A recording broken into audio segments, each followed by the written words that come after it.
ఇప్పుడు బేబీస్ కొంతమంది 3 kgs, 3.5, 4 kgs ఇట్లా హెల్తీగా పుట్టిన బేబీస్‌కి ఫర్దర్‌గా ప్రాబ్లమ్స్ ఉంటాయంటారు. ఫస్ట్ వెయిట్ హెల్దీ ఈక్వల్ పెట్టొద్దు మీరు. ఓకే. యాహ్! కొంతమంది పేరెంట్స్ చాలా హ్యాపీగా ఫీల్ అవుతారు. అసలు మస్త్ హైపర్ యాక్టివ్ ఉంటాడు, ఎనర్జిటిక్‌గా ఉంటారంటారు కానీ యాక్టివ్ ఉండాలి, హైపర్ వద్దు. యాక్టివ్గా ఉండాలి, హుషారుగా ఉండాలి, హ్యాపీగా ఉండాలి. కుదురుగా కూర్చోవాల్సి వచ్చినప్పుడు కూర్చోగలగాలి.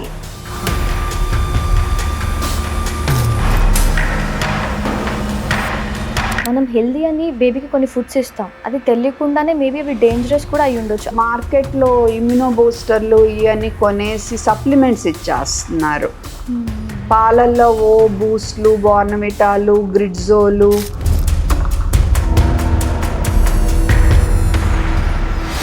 చక్కెర ఇవ్వకూడదు, బెల్లం ఓకే అనుకుని ఇస్తున్నారు. అది కూడా రాంగ్. బెల్లము చక్కెర రెండు సుక్రోజే. ఉండి పిల్లలు సడన్గా మూడీ అయిపోతారు, క్రాంకీ అయిపోతారు. స్కూల్లో ఎవరన్నా బుల్లీ చేస్తున్నారంటే వాళ్ళని నేర్పిస్తున్నారా? ఇంట్లో వాతావరణం బాగోలేదా? అమ్మా నాన్న కొట్టుకుంటున్నారా? లేదా అమ్మా నాన్నమ్మ ఇవన్నీ వాళ్ళు వ్యక్తపరచుకోలేరు. అండ్ ఆయన అబ్యూజ్ అవుతుందా? వాళ్ళని సెక్షువల్గా ఎవరైనా అబ్యూజ్ చేస్తున్నారా? ఇప్పుడు కొంతమంది పేరెంట్స్ ఎట్లా అంటే పిల్లల్ని నాన్నకి ఏదైనా చెప్పాలంటే భయం, అమ్మకి ఏదైనా చెప్పాలంటే ఆ భయం ఒక స్ట్రిక్ట్ అలా పెంచుతున్నారు కదా. అతి స్ట్రిక్ట్ పెంచకూడదు, అతి గారాభంగాను పెంచకూడదు. సో ఆ బిడ్డ తన ఏ ప్రాబ్లం ఉన్నా వ్యక్తపరచుకునే విధంగా ఉండాలి, ఆ ఫ్రీడమ్ ఉండాలి. మన వ్యక్తిత్వం చూసే పిల్లలు నేర్చుకుంటారు. సో ముందు మనం బాగుండాలి. ఇప్పుడు ఇంట్లో ఉన్న వాళ్ళు బేబీ అలా ఉండి సడన్గా కఫ్ కానీ ఇలా చోకింగ్ జరిగినప్పుడు ఏం చేయొచ్చు, అంటే ఎట్లా కేర్ చేయాలి అలా చోకింగ్ జరిగినప్పుడు? సెంటర్లో కొంచెం కింద, మళ్ళా 1, 2, 3, 4, 5. Okay okay. సో ఇలాగా 5 సార్లు 5 సార్లు ఇలా 3 సైకిల్స్ అయ్యేసరికి మనం సక్సెస్ అవ్వలేదనుకో,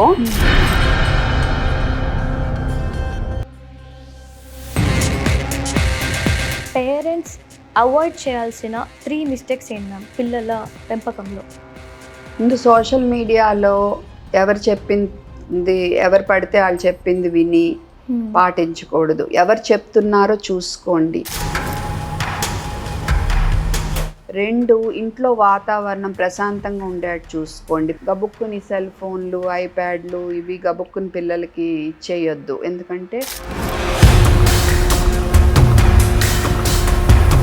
ఈ మధ్య పిల్లల్లో ఆటిజం ఎక్కువగా చూస్తున్నాం. నిన్నే చాలా బాధ అనిపించింది. ఒక హోమియోపతి ఆయన ఉన్నారు, 6 నెలలకి 1,00,000 రూపాయలు తీసుకుంటారు. పుట్టిన ఎంతసేపటి వరకు బేబీ ఏడుస్తుంది మ్యామ్? అంటే పుట్టిన వెంటనే ఏడుస్తారు, బయటికి తీయగానే ఏడుస్తారు వాళ్ళు. ఒక్కసారి బేబీని హాస్పిటల్ నుంచి ఇంటికి తీసుకెళ్ళిన తర్వాత మనం ఎలాంటి జాగ్రత్తలు తీసుకోవాలి మ్యామ్? తేనె అనేది అసలు ఇవ్వకూడదు. చాలా ఇంపార్టెంట్ పాయింట్ అది. తేనె వల్ల ఒక్కొక్కసారి చెవుల లోపల క్లీనులు చేయొద్దు, ముక్కు లోపల పొడిచి క్లీనులు చేయొద్దు, స్నానం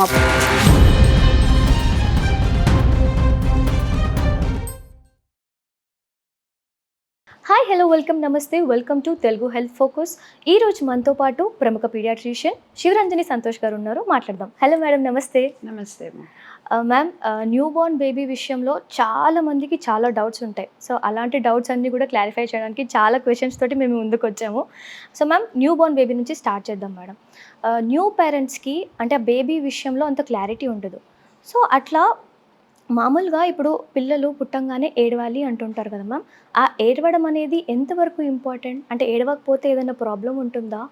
గర్భం నుంచి బయటకు వచ్చాక ఫస్ట్ ఊపిరి తీసుకుంటారు చూసారా? ఊపిరి తీసుకోవటమే ఆ ఏడవటం మనకి. సో ఏడవలేదు అంటే బిడ్డ ఊపిరి తీసుకోలేదని. ఓకే, మరి ఊపిరి తీసుకోవాలి కదా. అప్పటి వరకు మదర్ ప్లాసెంటా ద్వారా అన్ని సప్లై అవుతున్నాయి, ఆక్సిజన్ అన్ని బేబీకి. ఊపిరితిత్తుల్లో నీరు నిండిపోయి ఉంటుంది పొట్టలో ఉన్నప్పుడు. ఆ బయటికి రాగానే ఒక గుక్క అలా పెట్టగానే ఊపిరి వెళ్ళి ఆ ఊపిరితిత్తులు ఓపెన్ అవుతాయి అన్నమాట. ఓకే. ఓకే. సో, అది ఏడవలేదు అంటే మనము ఇమ్మీడియేట్‌గా ఆ బేబీ ఊపిరి తీసుకునేట్టు మనం ఆ ప్రక్రియ ఇమ్మీడియేట్‌గా మొదలుపెట్టాలి. రీససిటేషన్ అంటాము. హుహుహు. సో, అది డిలే అయితే కనుక బేబీ బ్రెయిన్‌కి ఆక్సిజన్ సరఫరా తగ్గిపోయి ఇంకా తద్వారా ప్రాబ్లమ్స్ అవుతాయి.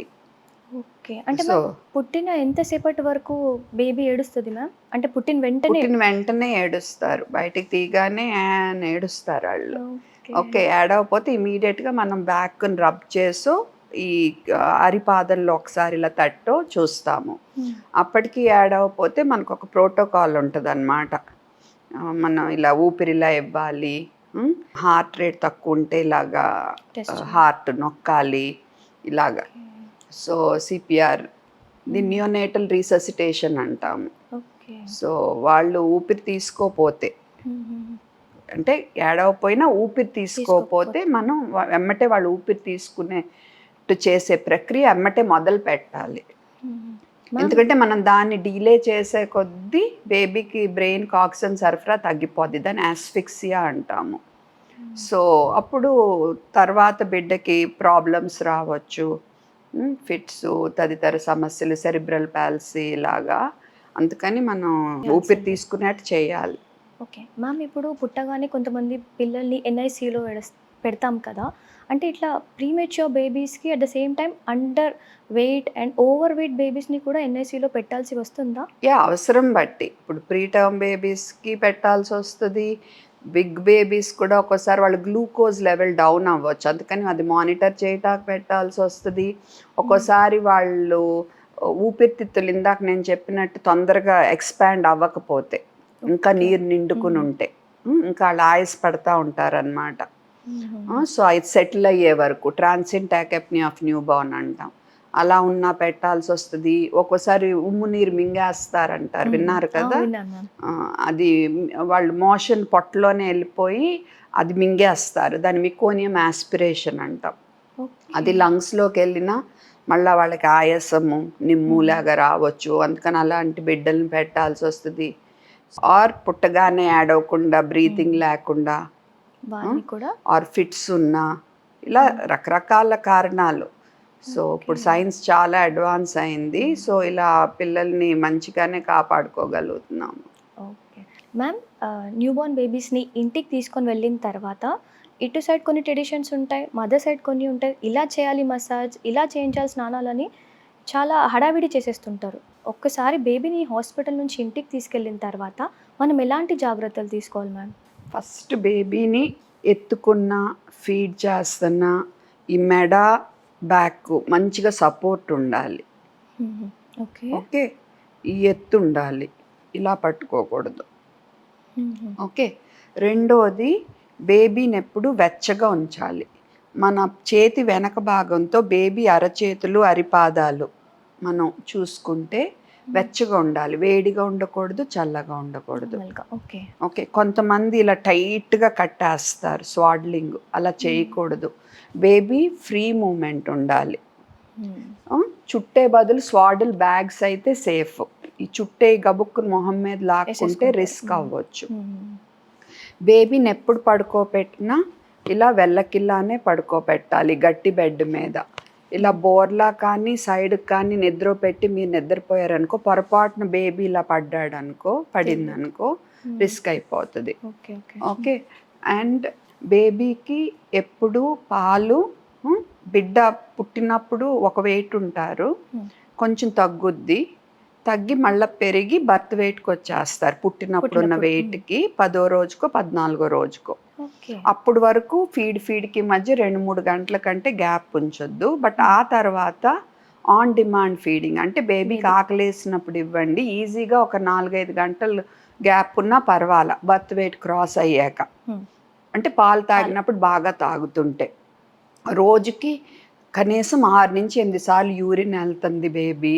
హ్మ్. మోషన్ ఫ్రీగా ఎళ్తుంది. అంటే కంగారు పడకూడదు. ఈ టైంలో ఏంటంటే రెండో వారం, మూడో వారం ఒక్కోసారి ఫీడ్ తాగినప్పుడల్లా మోషన్ ఎళ్తానే ఉంటారు కొంచెం హ్మ్. కొంచెం. కొంచెం కొంచెం. అదేదో లూజ్ మోషన్స్ అనుకుని మళ్ళా దానికి మందులెయొద్దు. హ్మ్. అది నార్మల్. హ్మ్. మరీ ఎక్కువ అనిపిస్తే ఒకసారి పీడియాట్రిషియన్ సంప్రదించండి. మోషన్ వెళ్ళినప్పుడు ఊరికి ఇక్కడ రుద్దకుండా జెంటిల్గా నీరు ఇలా పోసి పొడిగా బాగా అద్ది అప్పుడు డైపర్ క్రీమ్ రాయాలి. జింక్ ఆక్సైడ్ ఉంటుంది ఆ డైపర్ క్రీమ్స్లో. ఓకే, పొడిగా అద్ది ఎక్కువ డైపర్ ఫ్రీ టైం ఇవ్వాలి, అంటే డైపర్ లేని టైం ఎక్కువ ఉండేట్టు చూసుకోవాలి. ఓకే, అండ్ స్నానానికి ముందు ఓన్లీ కొబ్బరి నూనె ఆర్ బాదం నూనె అలౌడ్. ఓకే, అది కూడా గట్టిగా ఇలా నొక్కేసి ఏడిపిచ్చేట్టు మసాజులు చేయకూడదు, చాలా మృదువుగా చేయాలి మసాజులు. అండ్ చెవులో ముక్కులో నూనెలు పోయటం ఇలాంటివి చేయకూడదు. అండ్ స్నానం అప్పుడు ముందు కళ్ళులాగా, తర్వాత ఫేస్, అండ్ తలస్నానం కూడా ఇలా నీళ్లు పోసేయద్దు, చాలాసార్లు చోక్ అవుతారు పిల్లలు. జెంటిల్గా ఇలా నెమ్మదిగా చేపించుకోండి. అండ్ చెవిలో నీళ్లు పడకుండా చూసుకోండి. పొరపాటున పడినా ఇయర్ బడ్స్ వాడొద్దు. టవల్ తిలలో రోజు క్లీనులు చేయొద్దు, ఓన్లీ ఇలా అద్దుకోండి. చెవుల లోపల క్లీనులు చేయొద్దు, ముక్కు లోపల పొడిచి క్లీనులు చేయొద్దు, స్నానం అప్పుడే ఏలు ఇలా నోట్లో పెట్టి చేయొద్దు, ఇవన్నీ చేయొద్దు మీరు. ఓకే, అండ్ తర్వాత బాడీ, తర్వాత ఇక్కడ క్లీన్ చేసేటప్పుడు ఎప్పుడు ఫ్రంట్ నుంచి బ్యాక్. ఓకే, అండ్ పొడిగా అద్దాలి. అండ్ స్నానం అయినాక లోషన్, బేబీ లోషన్. అండ్ కంపల్సరీగా మీరు పౌడర్లు వాడకూడదు, కంట్లో కాటుకు పెట్టకూడదు. ఇంకో విషయం ఏంటంటే ఫస్ట్ బర్త్డే వరకు తేనె అనేది అసలు ఇవ్వకూడదు, చాలా ఇంపార్టెంట్ పాయింట్ అది. తేనె వల్ల ఒక్కొక్కసారి పెరాలిసిస్ రావచ్చు, ఎంత ప్యూర్ తేనె అయినా. అందులో క్లాస్ట్రిడియం బాట్యులినం అనే స్పోర్స్ ఉంటాయి. ఆ విత్తనాలు బాగా హై హీట్లో తేనెను వేడి చేస్తే తప్ప చచ్చిపోవు. సో ఎంత ప్యూర్ తేనె అయినా ఆ విత్తనాలు కనుక బిడ్డ పొట్టలోకి వెళ్తే అవి బ్యాక్టీరియాగా మారి ఒక విషాన్ని తయారు చేస్తాయి, బాట్యులినం టాక్సిన్ అంటాం.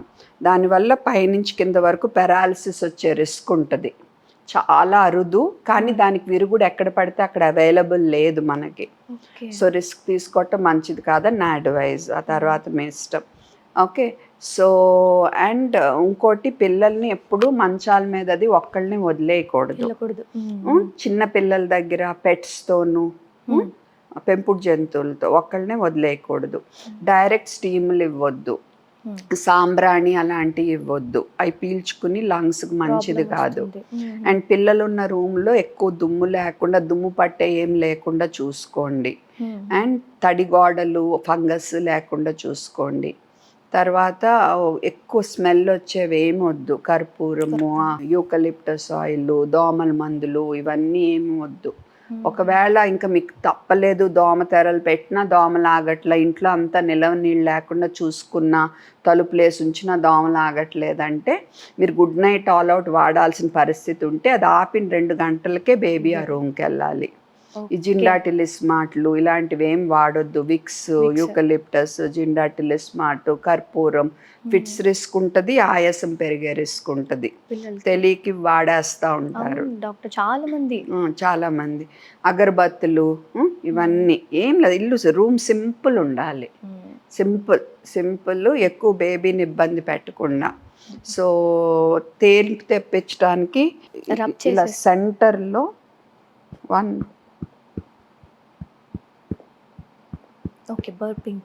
బర్పింగ్కి ఒక్కొక్కసారి తేన్పు రాపోయినా కాసేపు ఎత్తు పట్టుకోండి. కొంచెం 2-3 నెలలు దాటితే అసలు ఈ అవసరం కూడా అంత ఉండదు. పాలు ఇవ్వటం కూడా పడుకుని కూడా ఇవ్వచ్చు, కానీ బేబీని ఆల్వేస్ ఈ హైట్ మెయింటైన్ చేయాలి పాలు ఇచ్చేప్పుడు కూడా. ఓకే, ఇలా పెట్టుకోకూడదు. ఓకే, అండ్ ల్యాచ్ బాగుండేట్టు చూసుకోవాలి. ఒకవేళ మీరు ఫీడ్ ఇస్తున్నప్పుడు నిప్పుల దగ్గర బాగా పెయిన్ వస్తుంది అంటే మీ బేబీ మీ చనుమొన పట్టుకునే పద్ధతి కరెక్ట్గా లేదని, దాన్ని ల్యాచ్ అంటాం. అది మీరు డాక్టర్ని, పీడియాట్రిషియన్ కానీ లాక్టేషన్ స్పెషలిస్ట్ని కానీ కలిసి కరెక్ట్ చేయించుకోండి. లేకపోతే మీకు నొప్పి, పాలు సరిగ్గా పడవు, మళ్ళీ బాధపడతారు మీరు, ఇబ్బంది అవుతుంది. సో ఒకసారి చెక్ చేయించుకోండి. సో ల్యాచ్ బాగుండాలి, దాని గురించి చాలా వీడియోలు ఉంటాయి, సో చూసుకోవచ్చు మీరు ఈజీగా. బేబీ ల్యాచ్ బాగుంటే గెడ్డం చక్కగా తల్లి బ్రెస్ట్కి ఇలా. అతుక్కుని ఉంటుంది, ముక్కు నొక్కుకోకుండా ఉంటుంది అండ్ తల్లికి నొప్పి రాదనమాట. సో ల్యాచ్ బాగుండేట మటు ఖచ్చితంగా చూసుకోవాలి. అండ్ చుట్టూ ఉన్న జనం నీకు పాలు రావట్లా అని బుర్ర మట్టుకు తినకూడదు.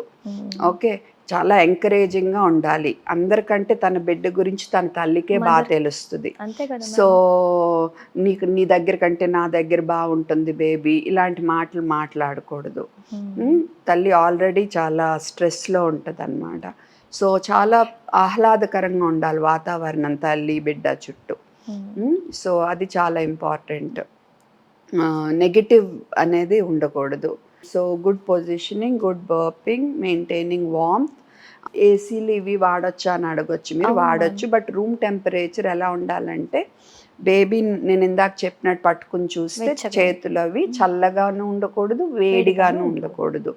అండ్ ఏసీలు అవి సర్వీసింగ్ ఉండాలి, డైరెక్ట్గా ఫేస్ కొట్టకూడదు.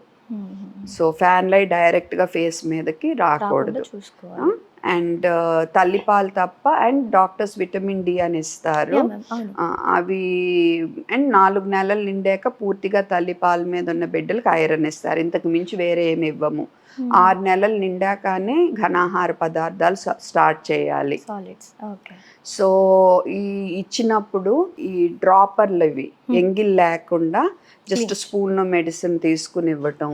అండ్ మందులు కూడా cool and dry place, away from sunlight. అంటే 30 డిగ్రీల సెంటీగ్రేడ్ టెంపరేచర్ లోపు ఉన్న ప్రదేశము, పొడిగా ఉన్న ప్రదేశము, సూర్యరశ్మికి దూరంగా మనం స్టోర్ చేసుకోవాలి మెడిసిన్స్. ఎప్పుడన్నా మీరు డాక్టర్ చూపించటానికి మెడిసిన్స్ తీసుకెళ్ళాలంటే ఆ బాటిల్స్ తీసుకెళ్ళిపోవద్దు. జస్ట్ ఆ ఫోటోలు తీసుకోండి. ఫోటోలు తీసుకుని మేము ఈ మందులు వాడుతున్నామని తీసుకెళ్ళండి. అంతేకాని అన్నీ అలా తీసుకెళ్ళి అవి సరిగ్గా మెయింటైన్ అవ్వక అలాగా చేయకూడదు. సో అండ్ ప్రతి తల్లి తండ్రి అమ్మమ్మ నానమ్మ తాత అందరికీ, అత్త మామ అందరికీ బిడ్డ గబుక్కుని చోక్ అయితే ఏం చేయాలి, ఫిట్స్ వస్తే ఏం చేయాలి, బ్రీతింగ్ ఆగిపోతే ఏం చేయాలి, సిపిఆర్, ఇవన్నీ నేర్చుకుని ఉంటే మంచిది. ఒక్కోసారి పిల్లలు ముక్కులో నోట్లో పాలు వస్తాయి, కంగారు పడి ఇలా ఎత్తుకోకూడదు. ఫస్ట్ సైడ్కి తిప్పాలి.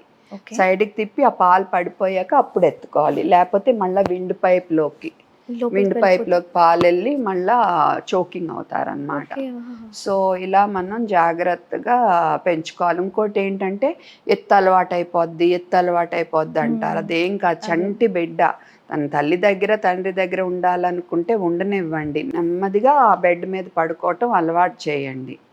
ఇంకోటి జాండిస్ ఉంటే వెళ్ళి ఎండలో ఇలా చూపించేస్తారు. అది అస్సలు చేయకూడదు. బిడ్డ వేడెక్కి ఫిట్స్ వచ్చేసే ఛాన్స్ ఉంటుంది. అలా నిజంగా జాండీస్ అవసరమైతే హాస్పిటల్లో ఫోటోథెరపీ అని ఒక బ్లూ లైట్ ఉంటుంది, ఆ రకంగానే వెళ్ళాలి. మన సొంతగా ఇలాంటి పనులు అస్సలు చేయకూడదు. చాలా డేంజర్. మ్యామ్ ఇప్పుడు విటమిన్ డి డ్రాప్స్ అన్నారు కదా, సో అది ఖచ్చితంగా వేయాలా మ్యామ్? అంటే ఉట్టి సన్లైట్ సరిపోదా? అంటే చాలా మందికి తెలియదు కదా ఎంత ఎంఎల్ ఇవ్వాలి బేబీకి అండ్ ఎన్ని మంత్స్ అది డాక్టర్స్ డిశ్చార్జ్ అప్పుడు చెప్తారు 400 IU per day అని. సో మెడిసిన్ కొన్నప్పుడు ఎప్పుడు ఎక్స్పైరీ చూసుకోండి. అండ్ లేబుల్ మీద 0.5 ml ఈక్వల్ టు 400 IU అని ఉంటే 0.5 ml ఇవ్వాలి.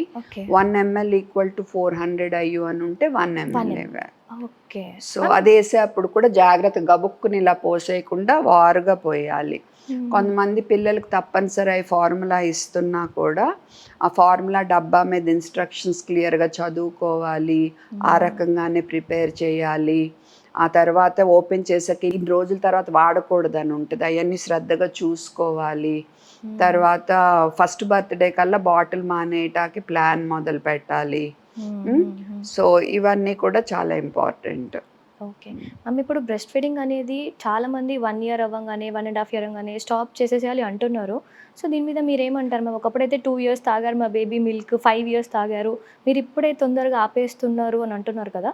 సో బేసిక్గా బేబీ ఎప్పటి వరకు మనం బ్రెస్ట్ ఫీడ్ చేయొచ్చు? సో WHO గైడ్లైన్స్ ప్రకారం 2 years అండ్ బియాండ్, అంటే 2 సంవత్సరాల వయసు ఆ తర్వాత, అది guide line.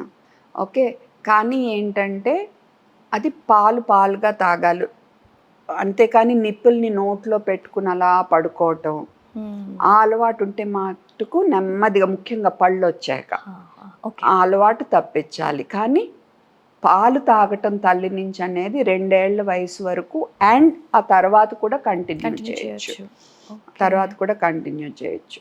Nice ma'am. Ma'am ఇప్పుడు పిల్లలకి సాలిడ్ స్టార్ట్ చేస్తాం. సో అలాంటప్పుడు స్టార్టింగ్ మనం ఎలాంటి జాగ్రత్తలు తీసుకోవాలి? డైరెక్ట్ ఉగ్గు పెట్టేస్తా అంటారు.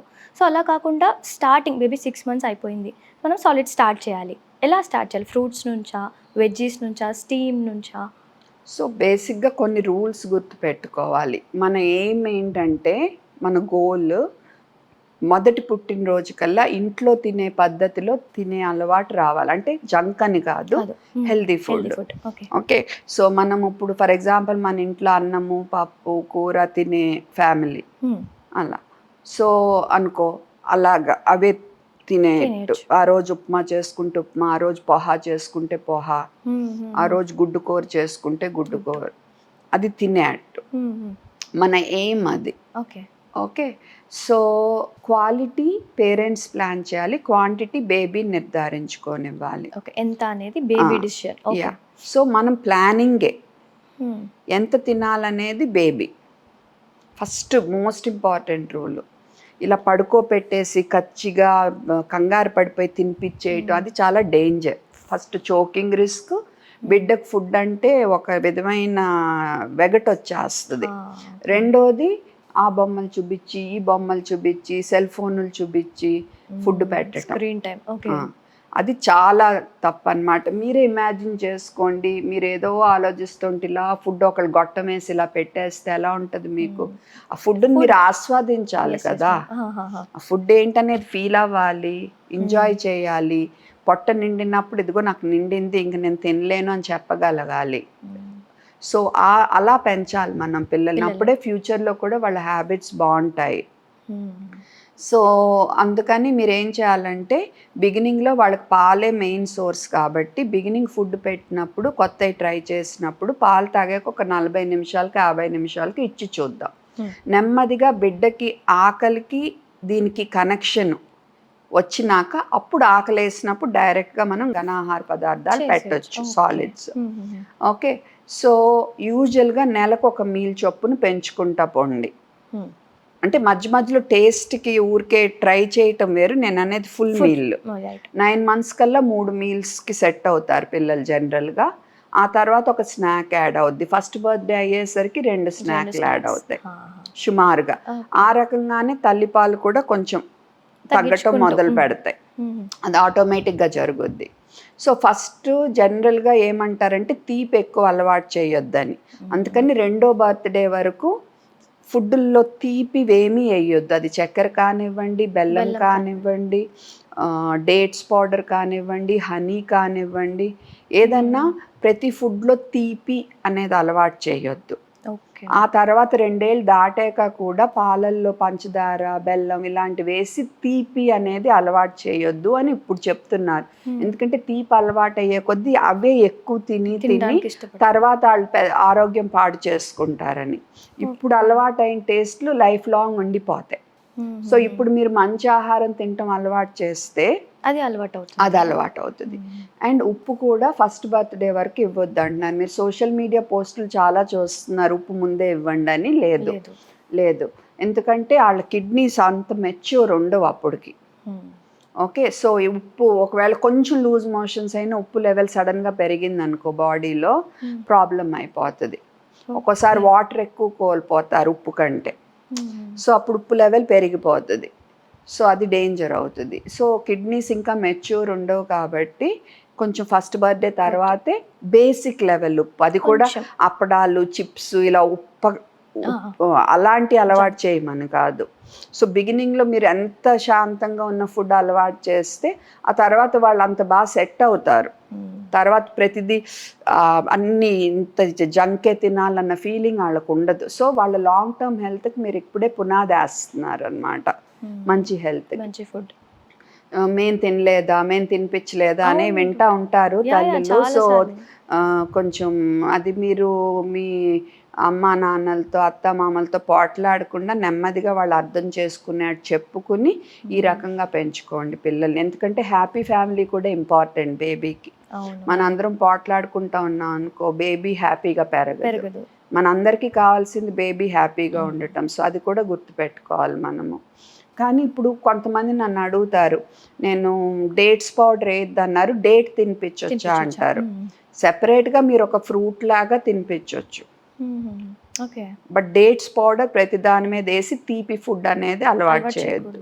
అది కూడా కొన్ని రోజులు అయ్యాక స్టార్ట్ చేద్దాం డేట్ ఇలాంటివి. ఓకే, సో గవర్నమెంట్ ఇచ్చే ఫుడ్లో వాళ్ళు ఇస్తున్నారు కదా పౌడర్, అది కూడా అందులో బెల్లము చక్కెర ఉంది. అది కూడా వాళ్ళు లేకుండా చేస్తే బాగుంటుంది. ఇప్పుడు ఎనీవే రూల్ వచ్చింది కదా ఇన్ఫాంట్ ఫుడ్ ఎందులోనూ ఉండకూడదని. సో గవర్నమెంట్ ఇచ్చే ఫుడ్లో అయినా ఉండకూడదు. అండ్ ఇంకోటి ఏంటంటే మీరు ఫస్ట్ సుమారుగా ఒక శాంపుల్ చెప్తా మీకు. అండ్ ఫుడ్ తిన్నాక ఒక 2-3 స్పూన్లు వాటర్ ఇచ్చి నోరు క్లీన్ చేయాలి. ఎక్కువ వాటర్లు కాదు, ఘనాహార పదార్థాలు పెరిగే కొద్దీ కొంచెం వాటర్ పెంచవచ్చు. 6 నుంచి 9 నెలల మధ్యలో 120 మిల్లీ దాటకూడదు. 9 నెలల నుంచి 12 నెలల మధ్యలో 240 మిల్లీ దాటకూడదు వాటర్. ఫుడ్ తిన్నాక కొంచెం ఇస్తే నోరు కూడా క్లీన్ అయిపోతుంది. సంవత్సరం నిండాక కూడా వాళ్ళకి నెమ్మదిగా కొంచెం పెద్ద అయ్యే కొద్ది పుక్కులు ఇచ్చటం, మింగేసిన పర్వాలా, తర్వాత పుక్కులు ఇచ్చి ఇయటం, ఇవన్నీ కూడా నేర్పించుకోవాలి పళ్ళ హెల్త్ కోసం. ఓకే, సరేనా? ఆ తర్వాత మీరు ఇప్పుడు ఫర్ ఎగ్జాంపుల్ ఒక శాంపుల్ చెప్తా. మా అబ్బాయికి అన్నంతో మొదలు పెడదాం అనుకో. సో ఫస్ట్ 2-3 డేస్ కావాలంటే పొడి కొట్టుకుని ఉడికించుకుని కొంచెం ఇలా పెట్టి ఇంకొంచెం పెట్టి అలా చేయొచ్చు. ఒక 3 రోజులకి మనకు పడిందని తెలిసిందనుకో ఏం చేద్దాం, అన్నం మెత్తగా ఉడికించి అందులో ఇంత పెసరపప్పు కానీ కందిపప్పు కానీ వేసుకున్నాం అనుకో మెత్తగా నలిపేసుకుని ముద్దలు పెట్టచ్చు. అలా నెమ్మదిగా పప్పు కూడా కొంచెం కొంచెం పెంచుకోవచ్చు పడిందా లేదా చూసుకుంటా. పప్పు 1 అయితే అన్నం 3 సుమారుగా రేషియో. మెత్తగా మెదిపి నెమ్మదిగా నెయ్యి కలపటం మొదలు పెట్టచ్చు. నెమ్మదిగా ఒక్కొక్క కూరగాయ అందులో కలిపి ఉడికించి పెట్టుకోవచ్చు. అలా అలవాటైన కూరగాయలు విడిగా కూడా బేబీతో చీకించవచ్చు. మెత్తటి గట్టి ఇవ్వకూడదు, చోకింగ్ రిస్క్ ఉంటుంది. ఓకే, సో అలా చేసుకున్నాక ఒకసారి మనకు సెట్ అయింది అనుకో ఒక ఫ్రూట్ ఏదన్నా ఇంట్రడ్యూస్ చేసుకోవచ్చు. అలా ప్రతి ఫ్రూటు ప్రతి కూరగాయ అన్నిటికీ 3 రోజులు ట్రయల్ ఇచ్చుకుంటా నెమ్మదిగా పెంచుకుంటా పోవచ్చు. నెక్స్ట్ ఇడ్లీ, తర్వాత ఉప్మా, పోహా మనం చేసుకునేవి ఇలాగా. తర్వాత మీరు గుడ్డు అవి పెట్టే వాళ్ళైతే నెమ్మదిగా గుడ్డు పచ్చసొన బాగా ఉడికింది, తర్వాత గుడ్డు తెల్లసొన బాగా ఉడికింది కావాలంటే స్క్రాంబుల్డ్ కూడా ఇవ్వచ్చు, అంటే పొరుడులాగా. ఓకే, నెమ్మదిగా పిల్లలు ఇలా పట్టుకుని తింటాకి ఇష్టపడతారు. సో మెత్తటి చేతికి ఇవ్వచ్చు, మెత్తటి ఇలా విసికేసుకుని ఇలా తింటారనమాట. ఆర్ ఇలా సాఫ్ట్ ఇలా పట్టుకుని ఇలా పెట్టుకుంటారు. గట్టి అస్సలు ఇవ్వకూడదు. ఇప్పుడు గ్రేప్స్ అనుకో గబుక్కుని గొంతుకు అడ్డం పడతాయి, అవి స్లైస్ చేయాలి. తర్వాత గట్టి నట్స్ ఇవ్వకూడదు, అవి పొడి చేసే ఇవ్వాలి. సో గొంతుకు అడ్డం పడే రిస్క్ ఉన్నాయి మట్టుకు అలా ఇవ్వకూడదు, మనం పొడి చేసి అలా ఇవ్వాలి. నట్స్ అవి కూడా మనం ఫస్ట్ ఇయర్లోనే ఒక్కొక్కటి చెక్ చేసుకుంటే ఇంట్రడ్యూస్ చేయొచ్చు. అలాగే ఈవెన్ నాన్ వెజ్ తినే వాళ్ళు అయితే వాళ్ళు కూడా ఒక్కొక్కటి చెక్ చేసుకుంటే ఇంట్రడ్యూస్ చేసుకోవచ్చు. బట్ ఫస్ట్ కాదు, ఈ మొత్తం పొట్ట కొంచెం సెట్ అవ్వాలి, అన్నిటికీ అలవాటు పడాలి. మెయిన్ ఏంటంటే నింపాదిగా అలవాటు చేయటం. రాగి ఇవన్నీ కూడా మోషన్ ఫ్రీ ఉండాలి. మీరు గబగబ పెట్టేస్తే మోషన్ టైట్ అయిపోతుంది. స్లోగా చూసుకుంటా అండ్ డిస్ట్రాక్షన్ లేకుండా నెమ్మదిగా అలవాటు చేసుకుంటా ఫస్ట్ బర్త్డే కల్లా చక్కగా ఇప్పుడు నేను చెప్పిన ప్రిన్సిపల్స్ ఫాలో అవుతా అన్నీ తినేట్టు. ఫస్ట్ బర్త్డే తర్వాత ఇంక మనం తినిపించడం లేదు, అన్నీ సొంతగా తింటమే ఉండాలి. అలా ట్రైన్ చేయాలి బేబీని తినేటట్టు, సొంతగా తింటాం, ఆ ఫ్రీడమ్ ఇవ్వాలి. అలా మీరు ఎలా చేయాలి. అండ్ ఊరికి ఎమ్మటి పడి 2 గంటలు ఇలా తినిపించడం ఉండకూడదు. ఒకవేళ పిల్లలు సరిగ్గా తింటలేదని మీకు అనిపిస్తే డాక్టర్ని సంప్రదించండి. నిజంగానే సరిగ్గా తింటలేదు అంటే ఐరన్ డెఫిషియన్సీ ఉందా, అంటే ఇనుము లోపం ఉందా, మలబద్ధకం కాన్స్టిపేషన్ ఏమైనా ఉందా, పొట్టలో నెట్టలు ఉన్నాయా, పురుగులు నులి పురుగులు అంటాం, అవి ఏమన్నా ఉన్నాయా, ఇవన్నీ చూసి దాని ప్రకారం మనం చూసుకుంటాము. ఇంకేమన్నా అస్సలు సరిగ్గా తింటలేదంటే ఇంకేమైనా సమస్యలు ఉన్నాయా చూసుకుని దాన్ని సాల్వ్ చేస్తాం తప్ప మీరు బలవంతాన్ని కూరేయటాలు అలాంటివి చేయొద్దు. అది ఫుడ్ విషయం. మ్యామ్ ఇప్పుడు ఫుడ్ పడుతుందా లేదా చెక్ చేయమన్నారు కదా, అంటే ఫుడ్ పడకపోతే బేబీలో ఎలాంటి చేంజెస్ కనిపిస్తాయి? ఎలా అంటే ఒక్కోసారి వాళ్ళకి దద్దుర్లు రావచ్చు, వాంతులు, విరోచనాలు, ఆయాసం, ఇలా ఉంటే అది ఇంక పెట్టొద్దు, డాక్టర్ని సంప్రదించండి, కన్సల్ట్ చేయాలి. మ్యామ్ ఇప్పుడు ఇంట్లో ఉన్న వాళ్ళు బేబీ అలా ఉండి సడన్గా కఫ్ కానీ ఇలా చోకింగ్ జరిగినప్పుడు పానిక్ అయిపోతారు, పేరెంట్స్ కానీ గ్రాండ్ పేరెంట్స్ కానీ ఎవరన్నా. అలా పానిక్ అవ్వకుండా బేబీని మనం ఏం చేయొచ్చు, అంటే ఎట్లా కేర్ చేయాలి అలా చోకింగ్ జరిగినప్పుడు? అసలు ఫస్ట్ చోకింగ్ అంటే ఏంటంటే ఇది విండ్ పైప్, ఇందులో ఏదన్నా ఫుడ్ అడ్డం పడింది అనుకో, ఫుడ్ కానీ ఇంకేదన్నా కానీ ఇలా ఇవన్నీ అందుకే చిన్న చిన్నవి అక్కడ ఇక్కడ ఉండకూడదు. థర్మకోల్ బాల్స్, చిన్న రాళ్ళు, ఇవన్నీ గబుక్కుని పెట్టేసుకుంటారు. ఇంకో విషయం, మందులు కూడా మీరు ఎక్కడ పడితే అక్కడ పెట్టొద్దు, చాలా డేంజర్ అయిపోతుంది. అండ్ మందులు డోసులు ఇచ్చేటప్పుడు 1-2 సార్లు చూసుకోండి. మెడికల్ షాప్లో కొనేసి మీరే డోసులు ఇచ్చేయొద్దు ప్లీజ్. ఒక పారాసెటమాల్ డోస్ ఏమో దాని మీద రాసి ఉంటుంది, మిగతా ఏమన్నా డాక్టర్ని సంప్రదించకుండా ఇవ్వద్దు. డాక్టర్ ప్రిస్క్రిప్షన్ క్లియర్గా లేకపోతే ప్రిస్క్రిప్షన్ క్లియర్గా రాయించుకుని వాళ్ళు రాసిన మందు ఇది పోల్చుకోండి. డ్రాప్స్, సిరప్ ఇలా కన్ఫ్యూజన్లు ఉంటాయి, సరిగ్గా కనుక్కుని కరెక్ట్ డోస్ ఇవ్వండి. మందులు ఎక్కడ పడితే అక్కడ వదలొద్దు. సరే, మళ్ళీ మనం ఈ పాయింట్కి వద్దాం. చోకింగ్, విండ్ పైప్లో ఏదన్నా అడ్డం పడినప్పుడు మనం దగ్గుతాం. దగ్గే బిడ్డని అస్సలు డిస్టర్బ్ చేయకూడదు, ఎందుకంటే ఆ దగ్గు ద్వారానే అది బయటకు వస్తుంది. ఓకే, గుడ్డిగా ఇలా పొడవకూడదు. బయట ఏమైనా కనపడుతుంటే గబుక్కుని తీయొచ్చు తప్ప గుడ్డిగా పొడవకూడదు, ఎందుకంటే ఇంకా లోపలికి వెళ్ళిపోతుంది అది. ఓకే, ఈ 2 రూల్స్ గుర్తుంచుకోండి. అప్పుడు ఎప్పుడైతే బిడ్డ దగ్గట్లేదు, ఏడవట్లేదు, గొంతు నుంచి సౌండే రావట్లేదు, ఎర్రగా అయిపోతుంది, నీలంగా అయిపోతుంది, అసలు శబ్దం రావటం లేదు, లేదా అలా సౌండ్ అలా వస్తుంది, అలా అంటే ఎక్కువ అడ్డం పడుతున్నట్టు, అప్పుడు ఇమీడియట్గా మనం బిడ్డని జాగ్రత్తగా బిడ్డని మన కాలు మీద సపోర్ట్ ఇచ్చుకోవాలి. మనం నుంచుని ఉన్నాం అనుకో, నుంచునుంటే కూడా ఇలా సపోర్ట్ పెట్టుకోవాలి. సపోర్ట్ పెట్టుకుని అంటే జారిపోకుండా జాగ్రత్తగా. ఓకే, 1, 2, 3, 4, 5 వీపు మధ్యలో. ఓకే, నెమ్మదిగా ఇలా తిప్పి చూడాలి. చూసి నోట్లో ఏమన్నా ఉంటే తీసేస్తామన్నమాట. లేదనుకో నిప్పుల్స్ కింద సెంటర్లో కొంచెం కింద, మళ్ళా 1, 2, 3, 4, 5. ఓకే, సో ఇలాగా 5 సార్లు ఇలా 3 సైకిల్స్ అయ్యేసరికి మనం సక్సెస్ అవ్వలేదనుకో, హాస్పిటల్కి బయలుదేరటమో 108కి ఫోన్ చేయటమో చేయాలి. ఆ దారి పొడుగునా కూడా మనం ఈ ప్రాసెస్ కంటిన్యూ చేయాలి. ఈ లోపు బిడ్డ స్పృహ కోల్పోతే గాలి పీల్చుకుంటున్నారా లేదో చూడాలి. సో ఛాతి కదలటం కనపడుతుంది మనకి, శ్వాస ఇక్కడ ఫీల్ అవుతాము, చెవికి వినపడుతుంది. గాలి పీల్చుకుంటున్నారని నిర్ధారించుకున్నాక ఇలా, దీన్ని రికవరీ పొజిషన్ అంటాం. ఇలా సైడ్కి కొంచెం తల డౌన్, సైడ్కి ఇలా ఎత్తుకుని వెళ్ళాలి మనము. ఇలా ఎత్తుకోవాలి, ఎందుకంటే నోట్లో ఏమన్నా వామిట్ అది వచ్చిందనుకో, ఆర్ మింగింది బయటకు వచ్చిందనుకో, అది కింద పడిపోవాలి. ఇలా ఎత్తుకుంటే ఏమవుతుంది, మళ్ళీ గొంతులోకి వెళ్ళిపోతుంది. ఓకే, మళ్ళీ విండ్ పైప్లోకి వెళ్ళిపోతుంది. సో ఇలా ఎత్తుకుని వెళ్ళాలి. ఓకే, ఒకవేళ గాలి పీల్చుకోకపోతే అప్పుడు మనం సిపిఆర్ ఇవ్వాలి. సో సిపిఆర్ మొత్తం ఇప్పుడు చూపించలేను కానీ, ఓకే, నిప్పుల్స్ కింద సెంటర్లో 1N, 2N, 3N, 4N, 5N, 6N, 7N, 8N, 9N, 10N, 11N ఇలా నొక్కుతూ ఉండాలన్నమాట. ఓకే, ఎంత నొక్కాలంటే ఈ భాగము 3వ వంతు నుంచి హాఫ్ లోతుకి వెళ్ళాలి. హాఫ్ పైన వెళ్ళకూడదు, 3వ వంతు ఇంకా అంటే తక్కువ వెళ్తే వేస్ట్. ఓకే, సో అది మనం చేయాల్సింది. 108కి ఫోన్ చేయటం మట్టుకు మర్చిపోకూడదు. ఆర్ మీరు హాస్పిటల్కి అయినా బయలుదేరాలి. ఓకే, ఇదే ఇప్పుడు ఇంకా నుంచునే పిల్లలు అనుకో, ఆర్ పెద్దవాళ్ళైనా, నుంచునే పిల్లలు అయితే వాళ్ళ వెనకాల నీల్ డౌన్ చేసుకుందాం మనం, ఎందుకంటే వాళ్ళ హైట్ మనం అడ్జస్ట్ అవ్వాలి. ఓకే. అండ్ పెద్దాళ్ళైతే వాళ్ళ వెనకాల నుంచి ఉంటాము.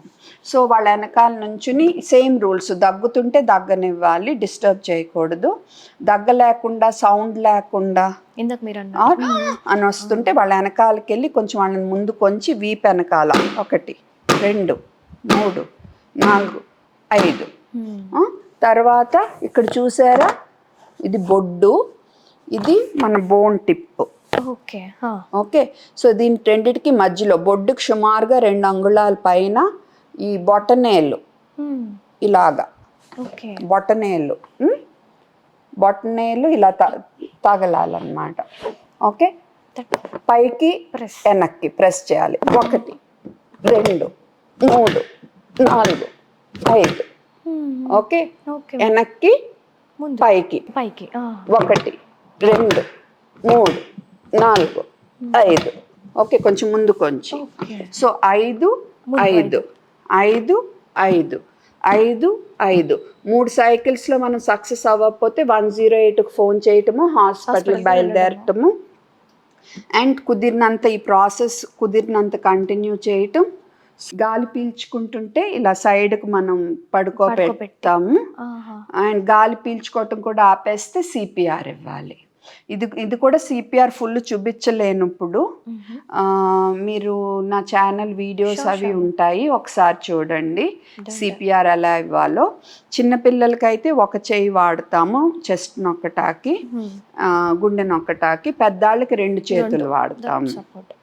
Same 1 and 2 and 3 and 4 and మనం నొక్కినప్పుడు ఇది 3వ వంతు నుంచి హాఫ్ లోతుకి వెళ్ళాలి. హాఫ్ పైన వెళ్ళకూడదు, 3వ వంతు కంటే తక్కువ వెళ్ళకూడదు. ఎక్కడ నొక్కాలి అంటే ఇది ఉంది కదా, దీనికంటే కొంచెం పైన, ఈ టిప్ ఆఫ్ ద బోన్, దీనికంటే కొంచెం పైన ఇలా పెట్టి నొక్కుతామన్నమాట. సో ఇక్కడ నాకు చూపించడం కుదరదు, సో నాది వీడియోస్ ఉంటాయి, మీరు చూడండి. ఓకే. సో ఖచ్చితంగా ఇంట్లో ఆ సిపిఆర్ చేయడం నేర్చుకోవాలి. ఏ టైంలో ఏం ఎమర్జెన్సీ వస్తే తెలియదు కాబట్టి అందరూ నేర్చుకునేలానే ఉండాలి. మ్యామ్, ఈ మధ్య పిల్లల్లో ఆటిజం ఎక్కువగా చూస్తున్నాం కదా, అంటే ఇలా ఆటిజం రావడానికి మదర్ కూడా, అంటే తను ప్రెగ్నెన్సీ టైంలో ఏదైనా మిస్టేక్స్ చేయడం వల్ల అలా ఏమైనా బేబీకి అలా ఆటిజం వచ్చే ఛాన్సెస్ ఉంటున్నాయా? ఇప్పుడు వరకు ఆటిజంకి కరెక్ట్ కారణం ఏంటనేది క్లారిటీ ఇంకా పూర్తిగా లేదు. కానీ ఏం చెప్పబడుతుందంటే ఆల్రెడీ వాళ్ళకి ఆటిజం వచ్చే ఛాన్స్ ఉన్న చాలా రీసెర్చ్ జరుగుతుంది. సో ఆల్రెడీ ఆటిజం వచ్చే ఛాన్స్ ఉన్న పిల్లలకి ఈ ఎన్వైరన్మెంట్లో మార్పుల వల్ల కూడా ఇప్పుడు ఎపిజెనెటిక్ ఆల్టరేషన్స్ అంటాము. అంటే ఆల్రెడీ ఆ వచ్చే తత్వం ఉంది, కానీ మనం తన చుట్టూ వాతావరణం అది ఏదైనా కానివ్వండి, ఇప్పుడు మనం ఉంటున్న ప్రపంచంలో బోల్డంత పొల్యూషన్ ఉంది, జంక్ ఫుడ్ ఉంది, ఏంటి అనేది ఇంకా క్లియర్గా తెలియటం లేదు ఈ ఎపిజెనెటిక్ ఆల్టరేషన్స్ అనేవి. ఈ మధ్య రీసెర్చ్లో కొంతమంది ఈ ఫోలేట్ యాంటీబాడీస్ అని ఏదో అని ఒక స్టడీ వచ్చింది, కానీ అది కూడా ఇంకా పూర్తిగా ప్రూవ్ అయింది కాదు. సో ప్రస్తుతం వరకు అయితే మనకి ఇంకా క్లియర్గా ఎందుకు అనేది ఒక పర్టిక్యులర్ రీజన్ అయితే తెలీదు. కానీ మనం స్క్రీన్ టైం ఎక్కువ ఉన్న పిల్లల్లో కూడా ఈ లక్షణాలు చూస్తాము. కానీ ఆ పిల్లలు ఎప్పుడైతే మనం స్క్రీన్ టైం ఆపి అవసరమైతే కొన్ని రోజులు థెరపీ ఇస్తామో ఆటిజం నుంచి బయటపడతారు. అదొకటి. ఓకే. సో అండ్ ఇది మనము బాయ్స్లో ఎక్కువ బయటపడుతుంది, గర్ల్స్ ఆ లక్షణాలు ఎక్కువ చూపించకపోవచ్చు వాళ్ళకున్న ఆ తత్వం. సో అదొకటి ఉంది. ఇదేంటంటే ఆటిజం అంటే ఇది ఒక ఇప్పుడు మిగతా వాళ్ళందరూ బ్రెయిన్ ఒక రకంగా డెవలప్ అవుతుంటే వీళ్ళది ఇంకొంచెం రకంగా సమాజాన్ని వాళ్ళు చూసే పద్ధతి కొంచెం డిఫరెంట్గా డెవలప్ అవుతుంది. సో దానివల్ల ఏంటంటే మిగతా సమాజంతో వాళ్ళు కమ్యూనికేట్ చేయటం, అంటే వాళ్ళతో మాట్లాడటం, వాళ్ళు చెప్పేది వినటం, వాళ్ళతో కలివిడిగా ఉండటం విషయంలో వాళ్ళు ఇబ్బందులు ఎదుర్కొంటారు. సో ఇది ముందుగానే మనం గుర్తించి ముందుగానే థెరపీలు స్టార్ట్ చేస్తే చాలా వరకు చాలామంది ఆ ఆటిజం స్పెక్ట్రమ్ అనే దాని నుంచి బయటపడుతున్నారు. ఓకే. ఇప్పుడు సమాజంలో 2 జరుగుతున్నాయి విష ప్రచారాలు. ఒకటి వ్యాక్సిన్స్ వల్ల ఆటిజం అనే ప్రచారం విపరీతంగా జరిగి కొంతమంది వాళ్ళ పిల్లలకి చాలా ప్రమాదకరమైన జబ్బుల నుంచి కాపాడటానికి ఇచ్చే వ్యాక్సిన్స్ ఇవ్వటం కూడా మానేయటం మొదలుపెట్టారు. అది ఒక విపరీత పరిణామం. రెండోది నిన్నే చాలా బాధ అనిపించింది. ఒక హోమియోపతి ఆయన ఉన్నారు. 6 నెలలకి ₹1,00,000 తీసుకుంటారు. ఆటిజానికి మందు ఇప్పుడు లేదమ్మా. ఓన్లీ థెరపీసే కరెక్ట్ మంచాళ్ళ చేతుల్లో. సో తీసుకుని మీకు 4 ఏళ్లలో సరి అవుతుంది, 7 ఏళ్ళలో సరి అవుతుంది, వ్యాక్సిన్స్ మటుకు ఇవ్వద్దు ఇలా వాళ్ళకి చెప్తున్నారు. సో ఒకవైపు వ్యాక్సిన్స్ ఇవ్వద్దని చెప్తున్నారు, ఇంకోవైపు 4 ఏళ్ళు 7 ఏళ్ళు ఈలోపు థెరపీలన్నీ అవ్వవు. సో లేట్ అయిపోతుంది పిల్లలకి. అది పచ్చి మోసం. కాకపోతే ఏంటంటే మన సమాజంలో ప్రతిదానికి గబుక్కుని మందు ఇస్తే తగ్గిపోయేట్టు ఉండాలి. సో ఈ పేరెంట్స్ ఏంటంటే చాలా నిరుత్సాహంగా పాపం అంటే ఇది టైం పట్టేది.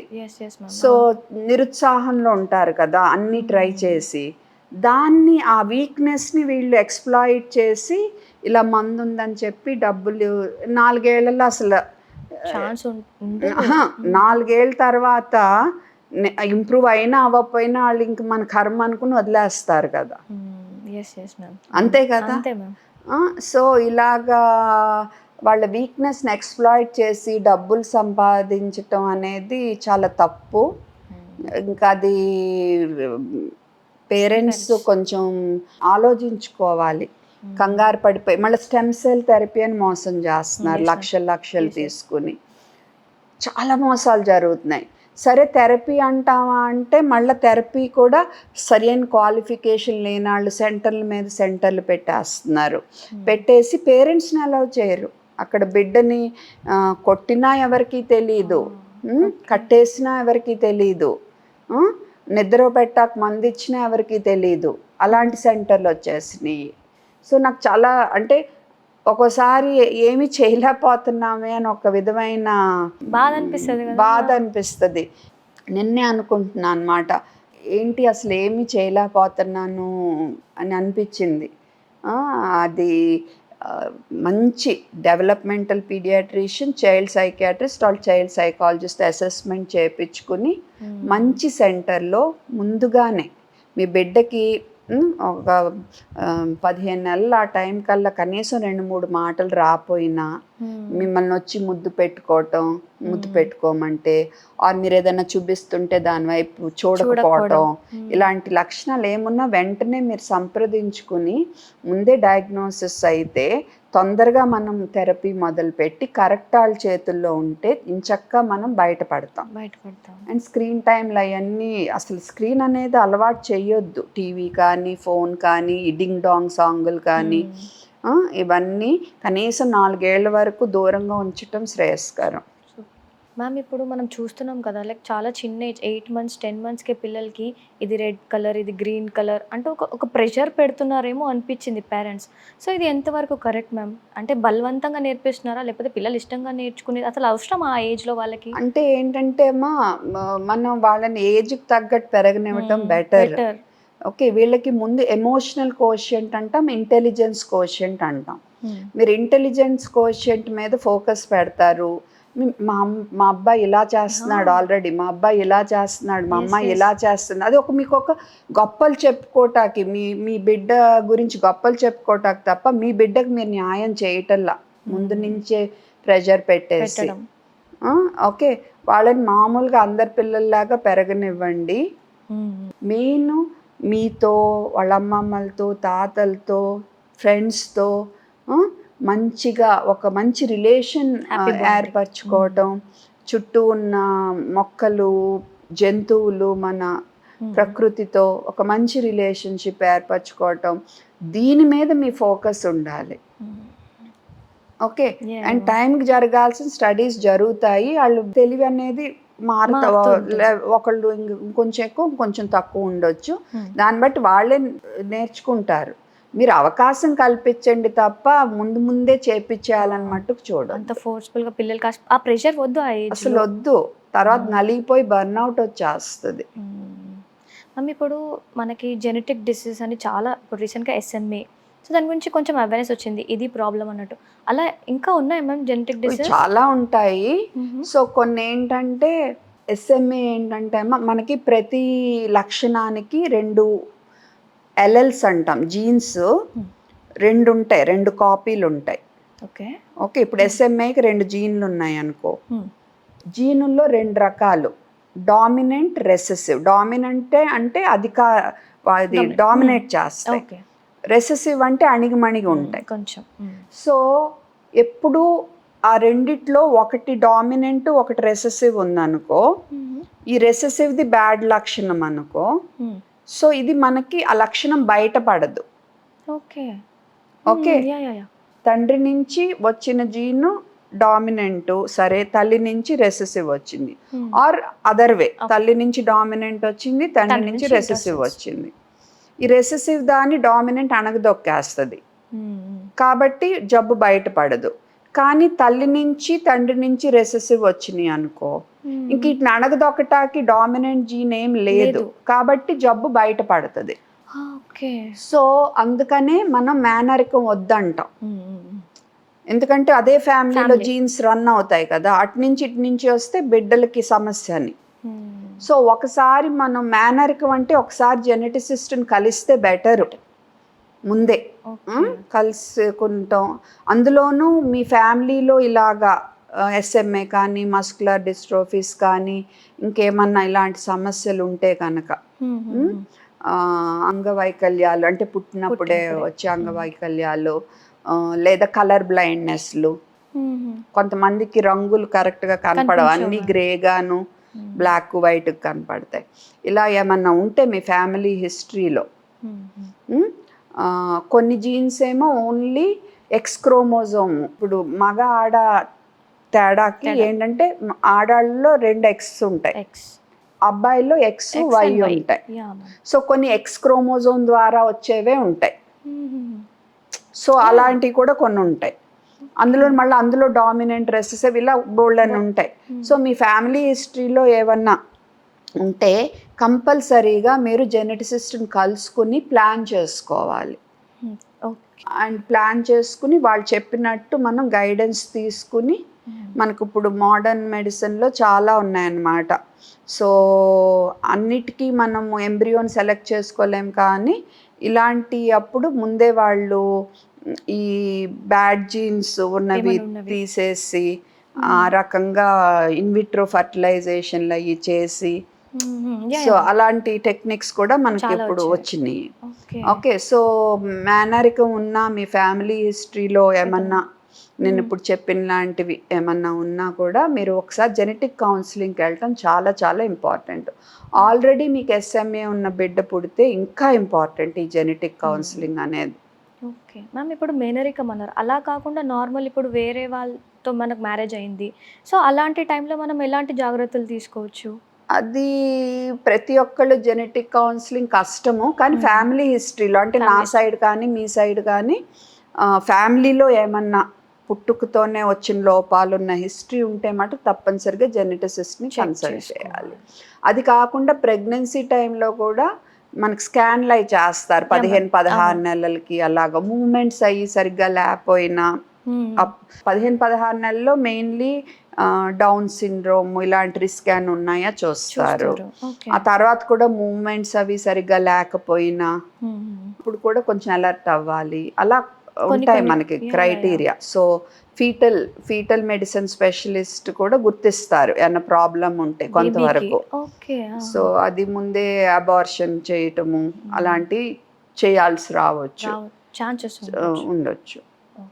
ఓకే మ్యామ్, ఇప్పుడు బేబీస్ కొంతమంది 3 kgs, 3.5, 4 kgs ఇట్లా హెల్దీగా పుట్టిన బేబీస్కి ఫర్దర్గా ప్రాబ్లమ్స్ ఉంటాయి అంటారు, ఇది ఎంతవరకు నిజం? ఫస్ట్ వెయిట్ హెల్దీ ఈక్వల్ పెట్టొద్దు మీరు. ఓకే, ఎక్కువ వెయిట్ ఉంటే హెల్దీ అనేది కరెక్ట్ కాదు. జనరల్గా బిగ్ బేబీస్ పుట్టినప్పుడు ఒక్కొక్కసారి రేర్గా నార్మల్గానే పుట్టొచ్చు, బట్ ఎక్కువ శాతం మనం కామన్గా చూసేది ఏంటంటే మదర్కి జెస్టేషనల్ డయాబెటీస్ ఉంటే చూస్తామన్నమాట. ఆర్ కొన్ని సిండ్రోమ్స్ ఉన్నాయి పెద్ద బేబీస్ పుట్టేవి, ఓకే, అది హెల్దీ అని కాదు, అన్హెల్దీ అని కాదు. ఇప్పుడు జెస్టేషనల్ డయాబెటీస్ ఉన్నప్పుడు పుట్టిన బేబీస్కి గ్లూకోజ్ డౌన్ అవ్వచ్చు కాబట్టి జాగ్రత్తగా మానిటర్ చేసుకోవాలి మనం. ఓకే. ఆ తర్వాత నెమ్మదిగా వాళ్ళు ఒరిజినల్ వెయిట్కి షిఫ్ట్ అవుతారు వాళ్ళు పెరిగే కొద్దీ. సో పెద్ద బేబీ పుట్టేయటం వల్ల సమస్యలు కాదు, పెద్ద బేబీగా ఎందుకు పుట్టారు అనేది దాన్ని బట్టి ఉంటుంది. సో కొన్ని సిండ్రోమ్స్ ఉన్నాయి మనకి, బెక్విత్ వైడ్మ్యాన్ అని అలా ఏయో సిండ్రోమ్స్. సో ఆ సమస్యలు ఏమన్నా ఉన్నాయా ఇవి చూసుకుంటాము. ఏమీ లేవు అంటే వాళ్ళు అందరిలానే పెరుగుతారు, అంతే, ప్రాబ్లం ఏం లేదు. ఉండదు. ఓకే మ్యామ్, ఇప్పుడు ఒక సర్టెన్ ఏజ్ వచ్చిన తర్వాత మా బాబు అసలు ఏం తినట్లే, మా పాప అసలు ఏం తినట్లేదు అని ఫుడ్ మీద ఎక్కువగా టెన్షన్ పడుతుంటాను పేరెంట్స్. సో ఇట్లా పిల్లలు తినట్లేదు అన్నప్పుడు మనం ఏం చేయొచ్చు మ్యామ్? అదే ఇందాక చెప్పాను నేను, ఏంటంటే Healthy. ఫస్ట్ నుంచి సొంతగా నియంత్రించుకునే అలవాటు చేస్తే ఈ సమస్య రాదు. మీరు ఇంత తినాలి అని నిర్ధారించేసి ఇంత తినమని చెప్పారనుకోండి, ఆటోమేటిక్గా మీకు సాటిస్ఫాక్షను ఉండదు. ఓకే. ఓకే, సో వాళ్ళు Yeah. సొంతగా ఇదిగో రోజు తినే ఫుడ్ అంతా ఒక ప్లేట్లో పెడితే పాలు పెరుగు పక్కన పెట్టి, పాలు పెరుగు కలిపి 1/2 లీటర్ దాటకూడదు. అవి కాకుండా ఇలా ప్లేట్లో పెట్టి 2 భాగాలుగా మనం డివైడ్ చేస్తే పైది కొంచెం పెద్దది, కిందది కొంచెం చిన్నది, మళ్ళీ డివైడ్ చేద్దాం. సో ఇదేమో కార్బోహైడ్రేట్స్, అన్నము, చపాతి, ఇవన్నీ. ఇది కూరగాయలు, ఇది పండ్లు, ఇది ప్రోటీన్ రిచ్ ఫుడ్స్ అంటే పప్పు, నట్స్, చిక్కుళ్ళు, గుడ్డు, మాంసం, ఇలాంటి చేపలు అవన్నీ. ఓకే, సో అది మనం ప్లానింగ్లో అన్ని ఈ ప్రపోర్షన్లో ఆఫర్ చేస్తాం. ఎంత తింటారో పిల్లలు ఇష్టం, వాళ్ళు తినేదాంతో వాళ్ళు సరిగ్గా ఎదుగుతుంటే, గ్రోత్ బాగుంటే, హెల్దీగా ఉంటే మనము ఇంక వదిలేయాలి వాళ్ళ పొట్ట అంతే అనుకుని. అండ్ ఇనుము సమృద్ధిగా ఉన్న ఆహారం బాగా ఇవ్వాలి, ఇనుము సమృద్ధిగా ఉన్న ఆహారం బాగా ఇవ్వాలి. తర్వాత వాళ్ళు సరిగ్గా తినట్లేదు అంటే టెన్షన్ పడిపోయి కుక్కేసి కొట్టేసి ఇలాంటి పనులు చేయకూడదు. డాక్టర్ని కలిసి ఎందుకు తింటలేదో చూసుకుని ఆ సమస్యని, అండర్లయింగ్ ఏం కారణం వల్ల వాళ్ళు తింటలేదో దాన్ని మనం పరిష్కరిస్తే ఆటోమేటిక్గా వాళ్ళు సరిగ్గా తింటారు. అట్లా ఫోర్స్డ్గా మనం అంత బలవంతంగా లేదు, అస్సలు పెట్టకూడదు. ఓకే యా మ్యామ్, ఇప్పుడు మనం హెల్దీ అని బేబీకి కొన్ని ఫుడ్స్ ఇస్తాం, అది తెలియకుండానే మేబీ అవి డేంజరస్ కూడా అయి ఉండొచ్చు. అలాంటి ఫుడ్స్ ఏదైనా ఉన్నాయి మ్యామ్, మనం హెల్దీ అనుకొని ఇచ్చే ఫుడ్స్ ఏదన్నా? అంటే ఇప్పుడు పెస్టిసైడ్స్ ఎక్కువ ఉన్నాయి అనుకో, అది అన్హెల్దీ. అంటే మీరు ఒక ఎగ్జాంపుల్ ఇవ్వాలి నాకు, హెల్దీ అనుకొని ఇచ్చేయి. మ్యామ్ ఇప్పుడు డ్రై ఫ్రూట్ పౌడర్, సో అది ప్రతి దాంట్లో ఇప్పుడు సెర్లాక్లో తినిపించిన డ్రై ఫ్రూట్ పౌడర్ వేస్తారు, లేకపోతే ఇంకేదైనా సలాడ్స్లో వాటిలో డ్రై ఫ్రూట్ పౌడర్ వేస్తాం. అంత కంటెంట్ ఇవ్వడం అనేది ఓకేనా? సో బిడ్డ అరుగుదలను చూసుకుంటా మనం ఫుడ్ ఇవ్వాలి. ఓకే, సో ఇప్పుడు ఏం జరుగుతుందంటే సోషల్ మీడియాలో ఇప్పుడు ప్రోటీన్ అంటున్నారు. ప్రోటీన్ సరిపడా ఇవ్వాలి, అతి చేసామనుకో వాళ్ళు తట్టుకోలేరు. ఓకే కదా. సో ఇంకోటి, మనం రోజు మిల్లెట్స్, మన వెయిట్ లాస్ కోసం మిల్లెట్స్ తింటున్నాం ఫర్ ఎగ్జాంపుల్. పొద్దున్న మధ్యాహ్నం నైట్ మిల్లెట్ ఇస్తే బిడ్డ తట్టుకోలేకపోవచ్చు. ఓకే, సో పెద్దాళ్ళది ఇమీడియట్గా పిల్లలకి అదే రకంగా ఇవ్వటానికి మట్టుకు చూడొద్దు. పిల్లలు పేగు వేరు, వాళ్ళు ఇప్పుడిప్పుడే డెవలప్ అవుతున్నారు, వాళ్ళ కిడ్నీస్ కూడా ఇప్పుడిప్పుడే మెచ్యూర్ అవుతున్నాయి. సో సరిపోను ఇవ్వండి, ఏది అతి చేయొద్దు. అండ్ వాళ్ళు తినగలిగినంత ఇవ్వండి అంతే. అండ్ మీరు మార్కెట్లో ఇమ్యూనో బూస్టర్లు ఇవన్నీ కొనేసి సప్లిమెంట్స్ ఇచ్చేస్తున్నారు. పాలల్లో బూస్ట్లు, బోర్నవిటాలు, గ్రిడ్జోలు, లిటిల్ జాయ్స్లు, ఇంకేవేవో కలుపుతున్నారు. ఓకే, సో మీరు అంటారు చక్కెర ఇవ్వకూడదు, బెల్లం ఓకే అనుకుని ఇస్తున్నారు. అది కూడా రాంగ్. బెల్లము చక్కెర 2 సుక్రోజే. బెల్లంలో కొంచెం ఇనుము ఉండొచ్చు, కానీ దానివల్ల నిజంగా మీ బిడ్డకు బోల్డంత లాభం రావాలంటే ఇంత బెల్లం తినాలి. ఓకే, అంత అలా ఏం లేదు. కాకపోతే మీరు ఇప్పుడు చక్కెర ఇంత ఇద్దాం అనుకున్నారనుకో, ఆర్ బెల్లం అనుకో, కావాలంటే బెల్లం చూస్ చేసుకోండి. అంతేకాని చక్కెర అస్సలు ఇవ్వకూడదు, బట్ బెల్లం ఎంతైనా ఇవ్వచ్చు అనుకునే పద్ధతిలో మట్టుకు పోవద్దు. ఓకే. సో అదొకటి బాగా చాలా మంది అనుకుంటారు. అలాగే తేనె కూడా బెల్లం మీద బెటర్, ఎందుకంటే అందులో కొన్ని మంచి లక్షణాలు ఉన్నాయి. బట్ స్టిల్ అది కూడా మోతాదు మించకూడదు. దీని మీద బెటర్ షుగర్ పరంగా చూసుకుంటే డేట్స్ పౌడర్, ఎందుకంటే అందులో కొంచెం ఫైబర్ ఉంటుంది. సో మన బాడీలో షుగర్ లెవెల్ సడన్గా పెరగదు. సో ఈ అన్నిట్లో ఏదో కొంచెం కొంచెం ఇద్దామనుకుంటే మీరు ఈ ఆర్డర్లో చేసుకోవచ్చు. ఓకే, అంతేగాని చక్కెర మట్టుకు ఇవ్వకూడదు, ఇవి ఎంతైనా ఇవ్వచ్చు అనే పద్ధతిలో మట్టుకు పోవద్దు. ఏదేమైనా 2 ఏళ్ళు నిండే వరకు ప్రతి దాంట్లో వేయటం మట్టుకు అలవాటు చేయొద్దు. ఆ తర్వాత కూడా కొంచెం మితంగా ఉంటేనే మంచిది. న్యాచురల్ వేలో పెంచితే బెటర్. ఆల్వేస్ వీళ్ళు ఈ పాలల్లో ఈ పొడులు కలిపేసి అలవాటు చేసేసి వాళ్ళు పళ్ళు పాడైపోయి గమ్మీస్ అనుకొని అవి ఇచ్చేసి వాళ్ళు పళ్ళు పాడైపోయి చిన్నపిల్లల్లో గమ్మీస్ విండ్ పైప్ అడ్డం పడే ఛాన్స్ చాలా ఎక్కువ ఉంటుంది. ఇంకోటి పీనట్ బటర్, ఒకటి ఇలా బటర్స్ ఉంటాయి కదా, అవి చిన్నపిల్లలకి ఇచ్చారు అనుకోండి ముందు సాఫ్ట్గానే ఉంటాయి, నోట్లో ఉండలు అయిపోతాయి. ఉండలు అయితే మళ్ళీ చోకింగ్ రిస్క్. సో చిన్నపిల్లలు ముఖ్యంగా 4 ఏళ్ళ పిల్లలు ఇలాంటి విషయాల్లో కూడా చాలా జాగ్రత్తగా ఉండాలి మీరు. ఓకే, ఇట్లా బేబీ హైట్ అవ్వాలి, వెయిట్ అవ్వాలి అని చెప్పేసి ఇలాంటి సప్లిమెంట్స్ మీద ఎక్కువ డిపెండ్ అయిపోతుంది. హైట్ అనేది మెయిన్లీ మన జీన్స్ బట్టి ఉంటుంది. ఓకే, తల్లిదండ్రుల హైట్లు బట్టి, ఆర్ ఏదైనా హార్మోన్ లోపాలు ఉంటే హైట్ తక్కువ ఉండొచ్చు, గ్రోత్ హార్మోన్, థైరాయిడ్ హార్మోన్ ఇలాగా. ఓకే, సో ఇంకోటి ఏంటంటే కొంతమంది పెద్ద మనిషి అవటం లేట్గా అవుతారు, వాళ్ళేమో కొంచెం స్లోగా పెరిగి సడన్గా పెరుగుతారు. దాన్ని కాన్స్టిట్యూషనల్ షార్ట్ స్టేచర్ అంటాం. పేరెంట్స్ వల్ల పొట్టిగా ఉండేవాళ్ళు ఫెమిలియల్ షార్ట్ స్టేచర్.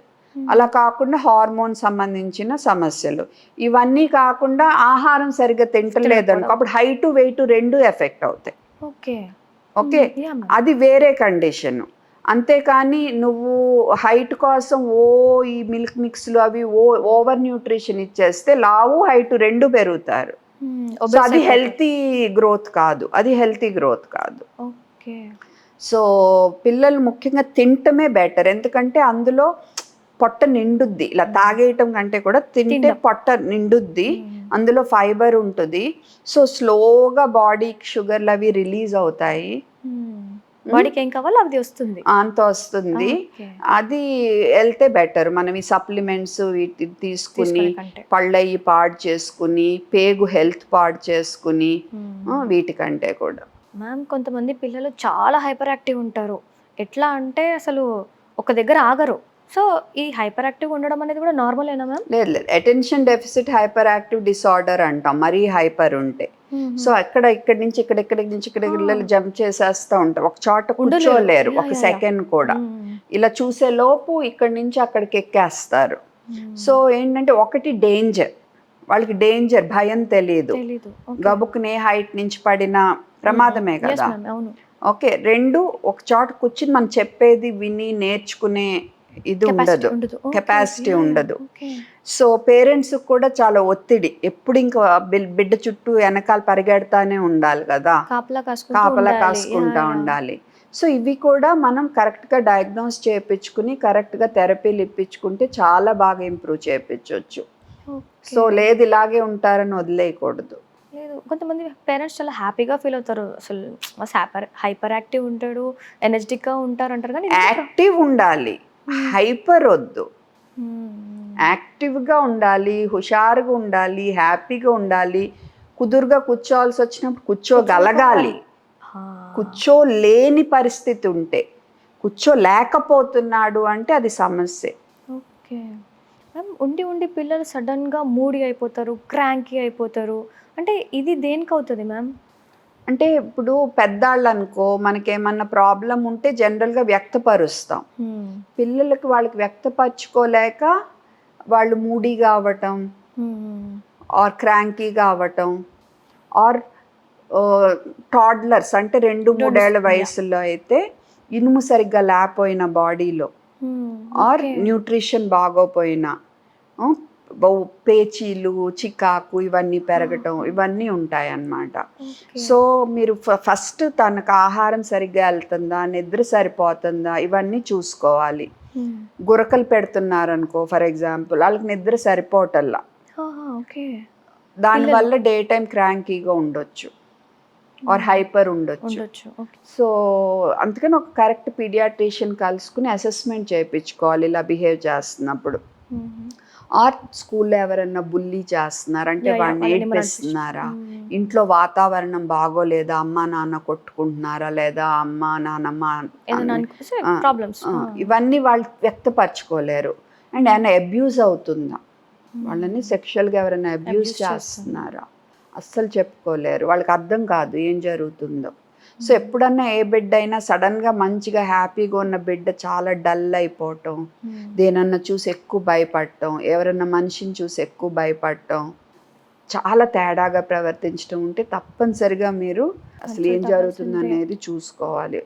మ్యామ్ ఇప్పుడు మోడర్న్ పేరెంటింగ్ గురించి మాట్లాడితే లైక్ మదర్స్ అటు పర్సనల్ లైఫ్ ప్రొఫెషనల్ లైఫ్ రెండింటిని బ్యాలెన్స్ చేస్తూ పిల్లలకి టైం ఇవ్వట్లేదేమో అన్నట్టు కొన్నిసార్లు ఫీల్ అవుతారు.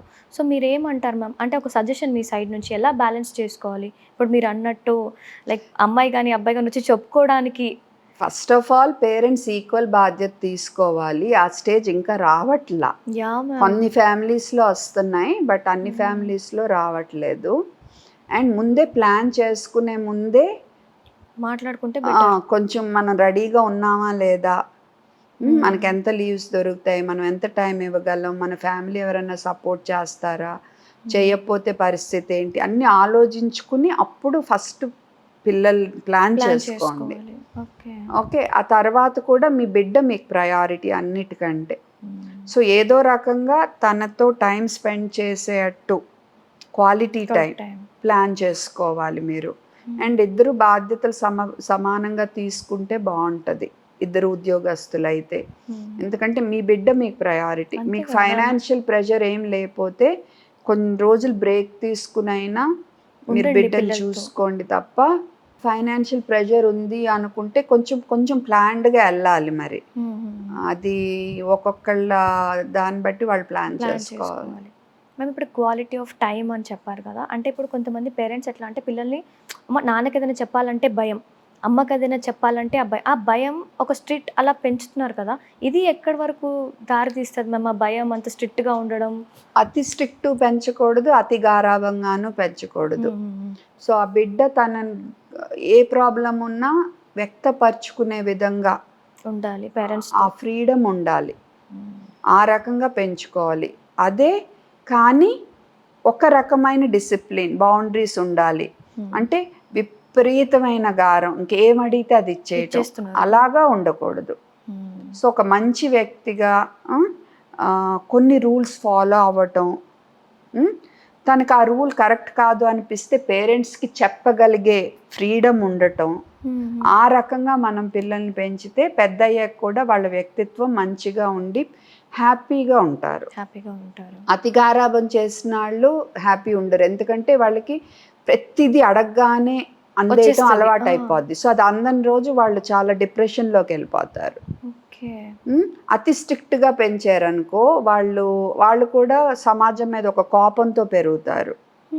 వాళ్ళ పిల్లల్ని అలాగే ట్రీట్ చేయొచ్చు, చెప్పలేము. సో కొన్ని రూల్స్ ఒబే చేయాలి. బట్ పిల్లలు మెయిన్ వాళ్ళు చెప్పేది మనం విని వాళ్ళని ఒక అడల్ట్లానే ట్రీట్ చేయగలగాలి, మనం సమానంగా ట్రీట్ చేయాలి. నేను చెప్పిందే నువ్వు చేయాలన్నట్టు పెంచకూడదు. ఓకే, అంత స్ట్రిక్ట్గా ఉండడం కూడా కరెక్ట్ కాదు. అతి స్ట్రిక్ట్ ఉండకూడదు, అతి గారము ఉండకూడదు. మేము ఇప్పుడు అతి గారభం గురించి వచ్చింది, అలా ఓవర్గా ప్యాంపర్ చేసి పిల్లలు ఏదైనా బ్యాడ్గా మాట్లాడినా, పేరెంట్స్తో రెక్లెస్గా మాట్లాడినా కానీ పేరెంట్స్ ఎందుకో చిన్నోడు కదా ఇప్పుడు చెప్తే ఏం అర్థం అవుతుంది అన్నట్టు అట్లా వదిలేస్తారు. చెప్పాలి కానీ ఫర్మ్గా చెప్పాలి. అరవటము కొట్టటము కాదు, అలా అని నవ్వుకోవటము కాదు. ఓకే, ఇది తప్పు అనేది క్లియర్గా వాళ్ళకి పాయింట్ వెళ్ళాలి. సో చెప్పుకుంటూ వస్తేనే బెటర్. మీరు చెప్పకుండా ఉంటే మాత్రం అదే అలవాటు అయిపోతుంది. సో ఎప్పటికన్నా వాళ్ళు ఏదైనా తప్పుగా మాట్లాడినా, అండ్ కొంతమంది పేరెంట్స్తో కూడా రెక్లెస్గా మాట్లాడినప్పుడు కూడా పేరెంట్స్ ఏం పట్టించుకోకపోతే ప్రాబ్లమే కదా మేడం. అంటే మ్యూచువల్ రెస్పెక్ట్ ఉండాలి. పేరెంట్ బిడ్డతో రెస్పెక్ట్ అంటే ప్రేమగా తన ఏజ్కి తగినట్టు మాట్లాడటం, అంటే కరెక్ట్గా చెప్పటం. అలాగే బిడ్డ కూడా రెస్పెక్ట్గా మాట్లాడాలి పేరెంట్తో. నువ్వేమో బిడ్డ నేరా బూతులు తిడుతున్నావు, మరి బిడ్డ నిన్ను తిట్టకూడదంటే ఎలా? అది ఇంట్లో ఎన్విరాన్మెంట్ చూసుకోవాలి. మన వ్యక్తిత్వం చూసే పిల్లలు నేర్చుకుంటారు. సో ముందు మనం బాగుండాలి, సరౌండింగ్స్ బాగుంటే బేబీ అంతే. ఆబ్వియస్లీ. ఓకే మ్యామ్, ఇప్పుడు మా ఫ్యామిలీ అనుకోండి, మా హస్బెండ్ కంపల్సరీ వాళ్ళ అమ్మగారికి రోజు ఫోన్ చేస్తారు. ఇప్పుడు మా అమ్మాయి మాకు రోజు ఫోన్ చేస్తారు. చూసి నేర్చుకుంటాం అది. సో అది ఆటోమేటిక్గా వచ్చేస్తుంది ఆ కల్చర్. మ్యామ్, ఇప్పుడు పిల్లలు చదవకపోయినా ఒక దెబ్బ వేయడం, లేకపోతే ఏదైనా అలర్ట్ చేసిన ఒక దెబ్బ వేయడం, అంటే ఇలా కొట్టి వాళ్ళు మొండిగా అయిపోతారు అంటారు కదా, దీని మీద కొట్టడం అనేది మేము జనరల్గా రికమెండ్ చేయము. బట్ ఏదేమైనా ఒక్కోసారి తల్లి మన అందరం కూడా ఒక్కోసారి వి లూజ్ ఇట్, వేసి ఉండొచ్చు. దాని గురించి మరీ గిల్టీ ఫీల్ అవ్వద్దు, కానీ రిపీట్ చేయకుండా ఉండటానికి చూసుకోండి. చాలా కూల్గా పెంచితేనే బెటర్.